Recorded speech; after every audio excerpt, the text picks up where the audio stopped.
Good evening and welcome to News Channel 8. I'm Jerome Aegean, and here's some of the top stories we have for you tonight. A man is shot and killed in Frederickstead. Police lieutenant still missing after diving for lobster, and Hovensa does it again. We'll hear from Paul Shakroff. These stories and more up next on News Channel 8.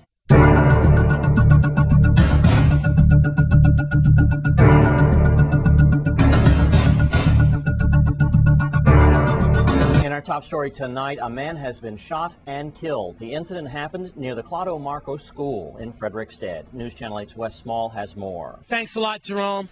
Listen, all I could say is news still carries on, doesn't it? We had a homicide last night. We have the victim in this area, we believe, at around 11 o'clock, 11:30, right by the hardware store there. And we are near Claudio Marco School in Frederickstead. The victim was found unresponsive, right in the middle of the street, lying there. So he was shot. We believe he took multiple shots. I talked to the Deputy Police Chief, Chris Howell. Let's go to Melody Rames, VIPD spokesperson, with more on our latest homicide. Criminal investigation and major crime detectives are investigating a murder that occurred at about 11:30 p.m. Wednesday, October 6th, Interstate Mars Hill, Frederickstead. Police were dispatched to a call of shots fired and found an unresponsive male on the ground in the northbound lane of the Queen Mary Highway in the vicinity of the hardware store. Emergency medical technicians on the scene could not detect any signs of life on the victim. The cause of death will be determined by the medical examiner. Police have not released the name of the victim pending notification of next of kin. And police are urging anyone who has information about this murder to call the Criminal Investigation Bureau at 712-6077, 712-6037, the Major Crime Bureau at 712-6075, 712-6035, or you can call Crime Stoppers USVI at 1-800-222-TIPS. So once again, if you're just joining us, it was like last night in the area here, Claudio Marco School, Frederickstead. We had one man come right out, and he was shot at least once in the head. We believe he took multiple shots. He collapsed in the middle of the street. Deputy Police Chief Howell told me that he was found unresponsive by emergency personnel in Frederickstead. And if you know anything about this homicide, you should immediately call 911, or you should call Crime Stoppers at 1-800-222-TIPS, 1-800-222-8477. I'm Wes Small for News Channel 8. Thanks, Wes, and we now have an update to this story as the identity of the victim has been released by the Virgin Islands Police Department. He's 50-year-old Kenneth Peters, better known as Bossa. And in other news, we're just coming out of 72 hours of rain that this territory hasn't seen since the days of Hurricanes Fred and David. And taking a look out into the Atlantic, we can see that Tropical Depression number 17 formed into Tropical Storm Otto over the evening last night. It's now about 400 miles off the coast of St. Thomas and moving northeast, which is very unusual that it is heading in that direction. However, it is moving with about 2 miles an hour to it, so that's not moving very fast at all. It's carrying 60-mile-an-hour winds and 992 millibars of isometric pressure. Currently, it's located at 23.8 north and 68.0 west. Now, Otto is on a continued track to the northeast all the way almost back to Africa. Now, we've got to take another look at what's happening in the western Caribbean, as there is a small low potential disturbance out there. If you remember what the maps look like from yesterday, you'll see that what was parts of Tropical Depression Otto number 17 was stretched all the way across Central America. It's now broken off into about 3 sections. One section does have some cyclonic activity, but not very likely to become anything until about 24 hours from now. The other piece, the break-off piece, is sitting right over the Virgin Islands right now, and that's pretty much where all of the potential storm activity is at this time, and that's why we're having all the rain that we are having right now. There is, of course, flash flood watches still in effect, and we're in hazardous weather conditions. And we will, of course, give you another update and another look at the weather towards the end of the program.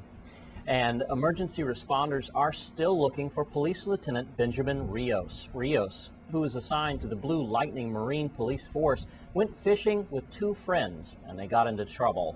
The 2 friends were rescued, but Rios has now been missing for well over 24 hours. It's not looking good for his safe return. News Channel 8's Wes Small files this report. For the 3rd time, Police Lieutenant Benjamin Rios has gone missing with 2 friends while fishing off of Buck Island.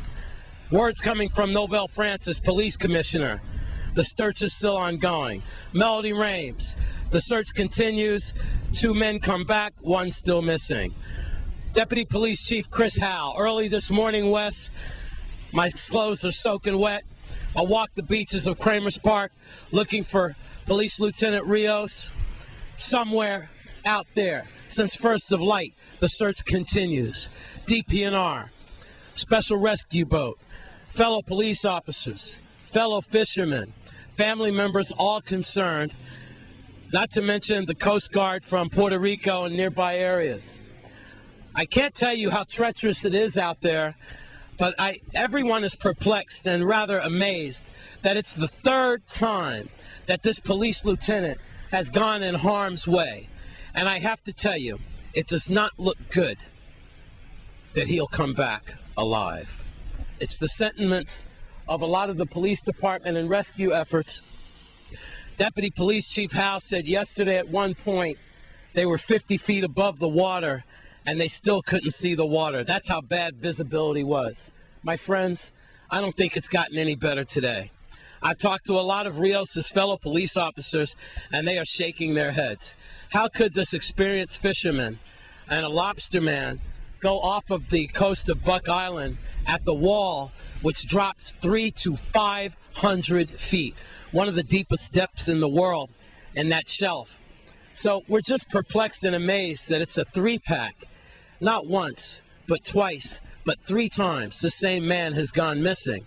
And I have to tell you, our condolences go out to the family. We certainly hope that this man makes it back alive for this 3rd time. But I have to tell you, for this number 3 time, a lot of people are shaking their heads because of all the other times that he was missing. I don't think that the visibility was this bad at all. Right now, Deputy Police Chief Howell is at the Marine unit just trying to get something hot inside him before they go back out. Just to let you know how bad it is for this reporter, this is how I'm working. Folks, every part of my body hurts except my eyelids. I am in extreme pain. And the cameraman and I, we've seen a lot of strange things on the roads, like people who just shouldn't be on the roads. Folks, it's pretty simple. You are hindering rescue operations by being out here. If you have no business by being out in the streets, you just need to stay home. Listen to the Weather Channel or keep it locked on Channel 8 and the radio, because it just doesn't make sense to drive around. So with that, we're going to keep on moving.